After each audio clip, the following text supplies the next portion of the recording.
The wind tore through Stone Hollow like it had something to prove, kicking dust up into the morning air and rattling the shutters on the old Dawson ranch. Inside, an 8-year-old girl stood frozen in the kitchen doorway. Her cheek burned red, her lower lip bled, and her stepmother's voice still echoed off the walls like a slap from God himself. "Can't even carry a goddamn pan without making a mess." Delilah Crowley snarled, her eyes cold as the iron poker she held.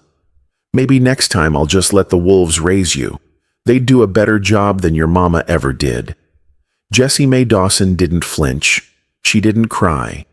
That lesson had been learned long ago. Crying only made Delilah madder. Instead, she did what she always did when the house turned into a hellhole. She ran to the only place that still felt like home. Midnight Jack's stall stood just past the ridge, tucked behind a sagging barn and the long-forgotten remnants of Elias Dawson's hayfield. The black stallion raised his head the moment he heard her bare feet patter across the dry earth. His eyes locked on hers. They always did. Jessie dropped to her knees in the dirt beside the stall's gate, breath ragged, cheeks streaked with grime and tears she'd refused to let fall inside the house. "I dropped the skillet," she whispered, voice breaking. "She said I was broken too, that maybe I should have died with Mama." Midnight Jack didn't make a sound, but his head dipped low. He pressed his massive forehead gently against the girl's shoulder. His breath, warm and steady, shuddered through her thin cotton blouse. He saw her, all of her, the bruises, the lies, the shame. Jessie pulled something from the sash of her dress, a hand-carved wooden doll, edges worn smooth by years of desperate fingers. Her mother had whittled it during the long winter when Jessie was only 4. It had eyes like hers, cheeks like hers, hope like hers. "Mama said I was meant for more," she murmured, "but Delilah says I'm less than nothing." She held the doll up between her and Jack. "What do you think? Am I worth anything at all?" Jack snorted, loud, sharp. He pawed the ground, shook his mane like thunder breaking through silence. Then, as if understanding every word, he pushed the doll back into Jessie's hand with his nose. She smiled through cracked lips. That was answer enough. But peace, even borrowed peace, never lasted long at the Dawson Ranch. From the house came the sound of shattering glass. Delilah again, breaking dishes Jessie hadn't touched, blaming ghosts, or maybe just needing something to punish. Jessie tensed. Her body knew the rhythm of violence now, how it built in waves, how it always found her. She turned to go, legs trembling, but Jack blocked her path with a single heavy step. His flank pressed gently into her side. His breath came harder now, eyes fixed on the horizon toward the house. "Don't," she said softly, gripping his mane. "If she hurts you, I'll never forgive myself." Another crash, then silence. Too much silence. Jessie didn't move, neither did Jack. Then the silence broke. Footsteps, fast, sharp. Someone was coming. Jessie Mae Delilah's voice, closer than expected. "You hiding again, you little coward." The girl turned, fear blooming cold in her chest. Her stepmother stood just yards away, iron poker still clutched tight, apron stained red not with blood, but with the beets she'd thrown against the kitchen wall. "You think that damn horse is going to save you?" Delilah spat. "He's just meat with legs. You both are, meat in trouble." Jessie stood straighter, blocking Jack with her body. "I didn't break anything," she said, voice barely audible. Delilah sneered. "Doesn't matter. You breathe wrong. That's punishment enough." She raised the poker. That's when Jack moved, fast, silent. One giant hoof slammed down inches from Delilah's foot, cracking the packed earth like lightning. The poker dropped. So did the smugness. Delilah stumbled back. "What the?" she gasped, wide-eyed. Jack's ears pinned flat, his muscles coiled like springs ready to strike. For a second, just one, Delilah Crowley saw herself through the eyes of a creature with no words, only truth. And the truth, she was a monster. Jessie didn't say a word. She just slipped her hand into Jack's mane and held on. Then, without warning, Delilah laughed, a cold, cruel sound. "Fine," she said, backing away. "Hide out here. Stay with your little beast, but you can't stay forever. One day, that horse'll be gone, and then you'll have no one." Jessie waited until she disappeared over the hill. Then, finally, she let herself fall, not in fear, not in pain, but in something else entirely. Exhaustion, despair, the kind that wraps around your ribs and squeezes until breathing feels like betrayal. Jack lay beside her, his body warm and solid like the earth itself. Jessie clutched her doll tight and whispered, "What if she's right? What if you leave too?" Jack nudged the doll, then her cheek. No, he wasn't leaving. Not tonight. Not ever. The sun sank behind the canyons of Stone Hollow, casting long shadows across the ranch, shadows that might have scared any other child, but not Jessie Mae. She had Jack, and, for now, that was enough, or so she thought, because not far away, inside the house with the broken plates and bleeding walls, Delilah Crowley lit a candle and pulled out something she hadn't touched in years, a length of leather, worn, cracked, and soaked in old, dry blood. Tomorrow, she thought, tomorrow, that horse learns who's really in charge. Delilah Crowley stood at the window, clutching a cold teacup like it owed her something. Out in the yard, Jessie Mae was tossing hay into the feeding trough. The early light hit her face, sunburned, tear-stained, but steady. Her eyes still burned. Delilah seethed. "I broke your mother," she whispered. "You think you're any different?" Less than an hour later, Jessie was dragged outside, one arm bruised purple, the other clutching her old wooden doll. She didn't scream, she didn't cry, but the way she looked at Delilah, calm, defiant, was fuel to fire. "Stand there, watch this," Delilah hissed, lifting a cracked leather strap. "You love that horse so damn much, let's see what he does when he's the one hurting." Midnight Jack stood silent in his pen. His black coat shimmered under the sun, nostrils flaring. His eyes locked on Jessie. The strap lashed the air. He didn't flinch. Another swing. Still. Third time Jack moved. Not away. Forward. With one bite, he tore the strap from Delilah's hand and tossed it like garbage. Then he reared up. The wooden rail shattered under the weight of his hooves. Dust exploded. Jessie screamed. Delilah stumbled backward, pale now, eyes wide with real fear. "You beast!" she cried. "I'll have the sheriff lock you down." She didn't know the sheriff was already watching. Marshal Hank Rourke had been riding the northern ridge when he heard the scream high, sharp, full of something ancient. He kicked his horse hard. By the time he reached the ranch, the scene looked like a war zone.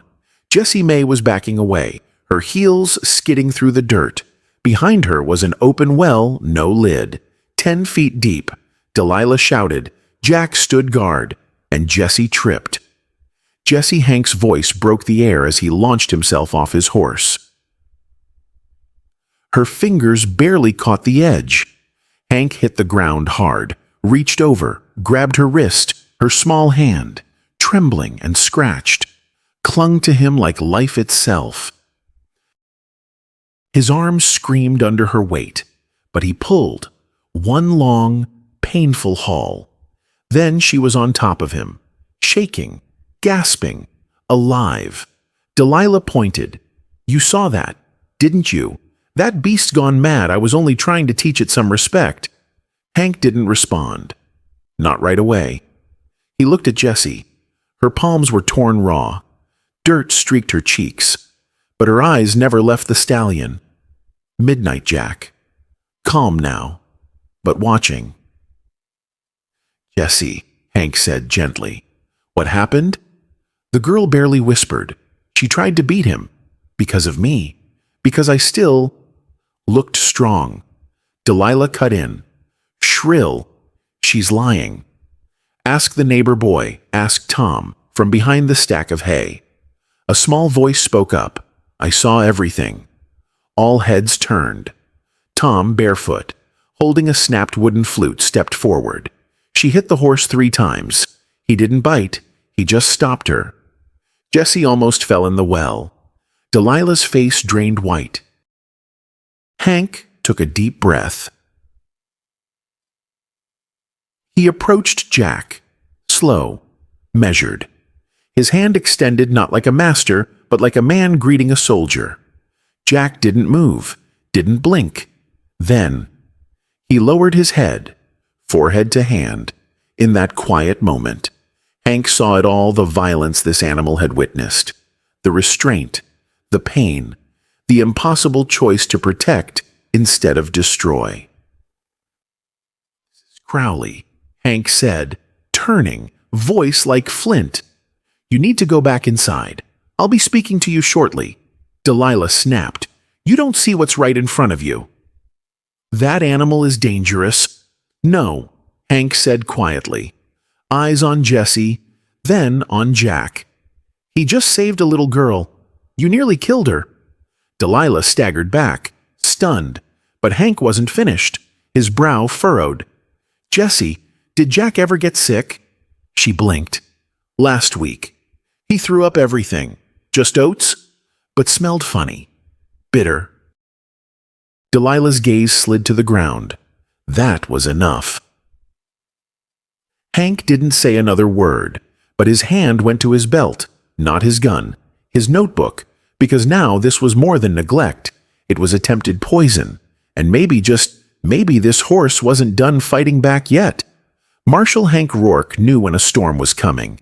He'd felt it in Afghanistan, in the stillness before the mortar rounds. He'd felt it again in the saloons of Dust Valley, when drunks stopped laughing. And now he felt it here. Delilah Crowley had gone quiet. Too quiet. He was walking the perimeter of the ranch, inspecting the stall's broken rails, when the silence pressed too hard against his back. Something was off. Jessie was sitting in the shade, her arms wrapped tight around her knees. Midnight Jack stood inches away, unmoving, eyes on the house. That's when Hank saw it. The open front door, the kitchen curtain swaying. No wind, no reason, except one. He ran, too late. Delilah reappeared, rifle in hand. She held Elias Dawson's old hunting piece like she'd rehearsed it in nightmares. The barrel gleamed, the muzzle locked on one target, Midnight Jack. "No!" Jessie screamed, scrambling to her feet. Jack didn't move, not a single muscle. He stood between Jessie and the gun, like a statue made of rage and loyalty. Hank didn't hesitate. His revolver came up. One breath, one pull, crack. Delilah's rifle snapped sideways as the butt exploded in her hands. Wood shards flew. She screamed, stumbled back inside. Jack reared, hooves flashing like hammers in the sun. Jessie stood frozen. Too much, too fast.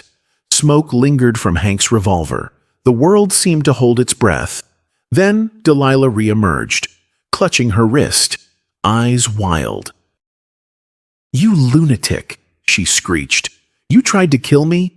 "No," Hank growled, lowering his gun. "I stopped you from killing something that matters." Jack stepped forward, not like an animal, like a reckoning. His hooves struck the dirt, each stomp closer, louder, until he towered over Delilah, who now backed against the porch rail. "I'll call the mayor," the paper, she spat, voice cracking. "You'll hang for this." Jack rose up, massive, powerful. And then he came down. Hooves hit the porch, inches from her face. The wood cracked, splintered, but she lived. Barely. Delilah curled up, sobbing, covered in dirt and horse sweat and terror. Jack stared her down, breathing heavy, and didn't touch her. Not out of mercy, but because he didn't need to. She'd seen the line now, and she knew what waited on the other side. Hank stepped up beside Jessie. Still shaking, still speechless. "Are you hurt?" he asked. She shook her head, but tears streamed down her cheeks. She looked up at him. He didn't move, not even when she aimed right at him. "I saw," Hank said softly. He wasn't protecting himself. He looked at Jack. He was protecting you. There was silence again, but not the dangerous kind, the kind after a storm, the kind where you realize you survived, but barely. Hank looked back at Delilah, now crumpled on the porch like yesterday's mistake, then to Jack, who stood over Jessie like a guardian angel made of bone and fury. A question rose in Hank's mind. What kind of soul does it take for an animal to choose restraint over revenge? And why couldn't more men do the same? Marshal Hank Rourke had made his call. Delilah Crowley was under arrest. He didn't need a judge or jury, not after what he'd seen. She was a danger, plain and simple. He stood at the front gate, writing up his report, trying to calm the fire still burning in his chest. A few yards away, Jessie was brushing Jack's mane, her small hands shaking. The stallion stood still, as if daring the world to come at her again. Inside the house, Delilah sat at the kitchen table, alone, for now. Her wrists weren't in irons, not yet. Hank had given her a few minutes to collect herself, to gather her personal belongings. Maybe he still believed in some part of justice that involved dignity. She had other plans. Her fingers moved fast, steady. From under the floorboard came the bottle small, dusty, wrapped in cloth, arsenic, bought long ago for rats, never used, until now. She worked quickly, silently, a splash of corn mash from the jar on the counter. A few drops of bootlegged moonshine from Elias's stash behind the stove. Stir, swirl, coat the feed. A second plan took shape. She reached into the bread tin, pulled out 2 biscuits she'd baked earlier that morning, crumbled one into the mash for Jack. The other, she packed it in a napkin and tied it with twine. Something for Jessie, a final gift. Out by the barn, Jessie was humming softly. Her voice was low, broken, but brave. "Jack," she whispered, "do you think we're free now?" He snorted. The wind picked up, and something in it stung. Hank folded his notebook and adjusted his gun belt. As he moved to check on Delilah, a boy sprinted across the field. Marshall. It was Tom. His cheeks were red, fists clenched around an envelope. Hank met him halfway. "What is it?" "A letter. I didn't know who to give it to. I found it in her sewing basket." Hank opened the paper. A single sentence, scrawled in tight script, "She'll poison the beast before you take her." World stopped spinning. Hank's boots dug into the earth. He ran. By the time he reached the barn, Jack was pawing the ground violently. The bucket lay tipped over. Mash splattered everywhere. Jessie stood beside him, napkin in hand. The twine just loosened. Inside, a biscuit, soft, warm, smelling faintly wrong. Hank skidded to a stop. "Don't eat it," he shouted. Jessie froze, then looked down and dropped the bread like it had caught fire.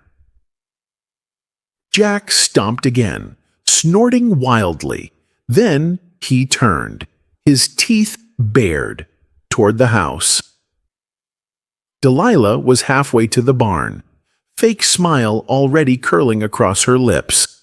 "Marshall," she called, "I just brought some treats." She stopped. Jack's eyes locked on hers. His breath came in short, sharp bursts, not rage, judgment. Hank stepped between them, gun drawn. "Delilah Crowley, you're under arrest for attempted poisoning." Her expression flickered. "Poison? That's absurd." He held up the biscuit, then pointed at the puddle of vomit Jack had just left near the trough. "You tried to kill a child and a horse. Anything you say from here better be a confession or a prayer." Jack stepped forward. Again. This time Hank didn't stop him. Delilah backed up until her spine hit the barn door. "I was trying to fix things," she shrieked. "That girl twisted him against me. That animal made her hate me." "No," Jessie said quietly, stepping out from the shadows. "You did that." Hank reached for the cuffs. Cold steel snapped shut around Delilah's wrists. She struggled, snarling like a trapped fox. "You'll regret this." "Elias will never believe you." Jessie's voice cracked. "He doesn't have to. Jack does." The barn was silent again, except for the wind and the steady heartbeat in Jessie's ears. She leaned against Jack, sobbing, not because she was afraid, but because, for the first time in years, she wasn't. Tom watched from a distance. Later, he'd swear he saw something in Jack's eyes that day. Something human. Like the horse knew justice had been done, and was proud.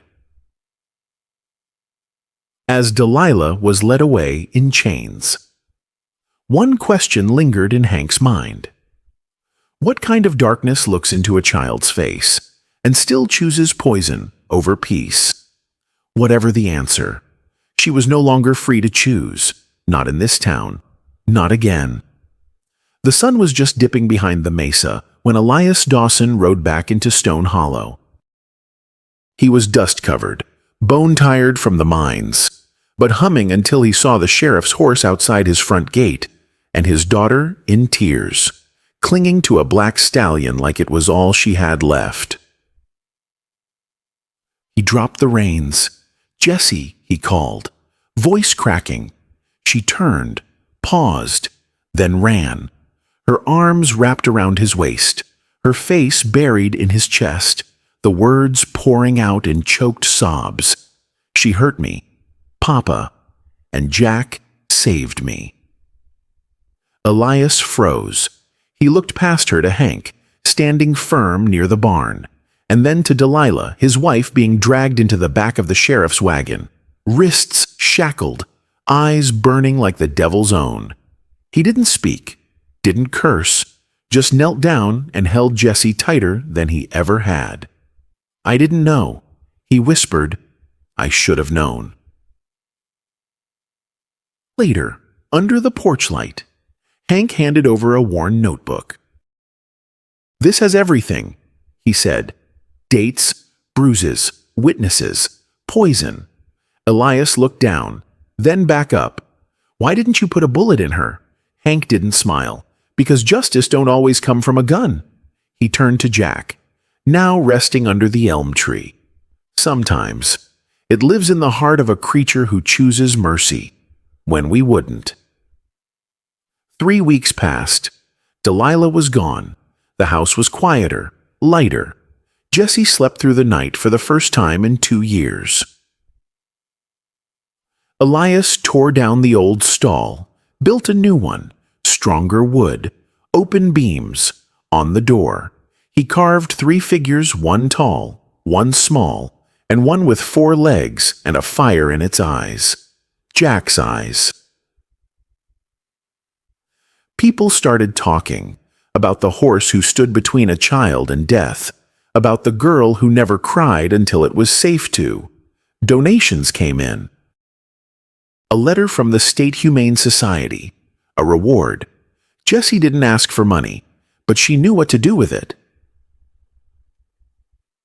She opened a small school, just a few kids from nearby farms. She taught them to brush, to feed, to listen. Animals don't yell, she told them. They watch, and they wait. And when they choose to love you, you protect that. Midnight, Jack grew older, slower, but never weaker. Jessie rode him less, walked beside him more, every morning. They touched foreheads like they used to, every night. He stood between her window and the dark. Years passed.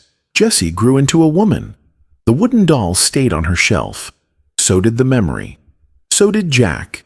Until one day, he laid down by the river and didn't get back up. She found him there, head resting on the grass, facing east toward the barn, toward her. His eyes were still open, still watching. She buried him near the stall, under a wooden marker carved with firelight and tears. He stayed. On the day of the funeral, Hank Rourke, long since retired, stood beside her. Neither of them spoke for a while. Then he said, "I've seen men fall apart in battle, seen them break over things no bullet ever touched." He looked down at the grave. But that horse, he stood taller than any man I ever met. Jessie smiled. Not sad. Not quite. "Do you think he knew?" she asked. What he meant? Hank nodded once. He knew. That's why he never ran. But not all stories stay buried. Months later, a letter arrived. No return address, no handwriting Jessie recognized.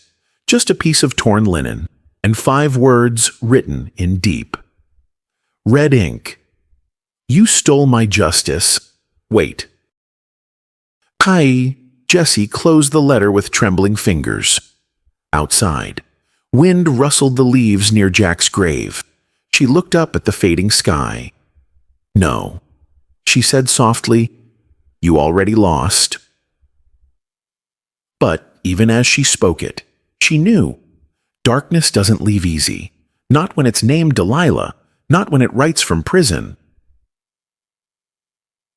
Still, Jessie turned back toward the barn. There were new colts to feed, new kids to teach, and in every hoofprint pressed into the soil, Jack still walked beside her. If this story found its way into your heart, if Midnight Jack reminded you that true guardians don't always wear a badge, then don't write off just yet. Hit that subscribe button. Partner, because out here in the wild west of stories, there's always another tale waiting at the edge of the horizon, one full of grit, fire, and the kind of truth that don't fade with time. Stick with us. Let's ride into the next legend together. Now click on the next video, and I promise you won't forget what comes next.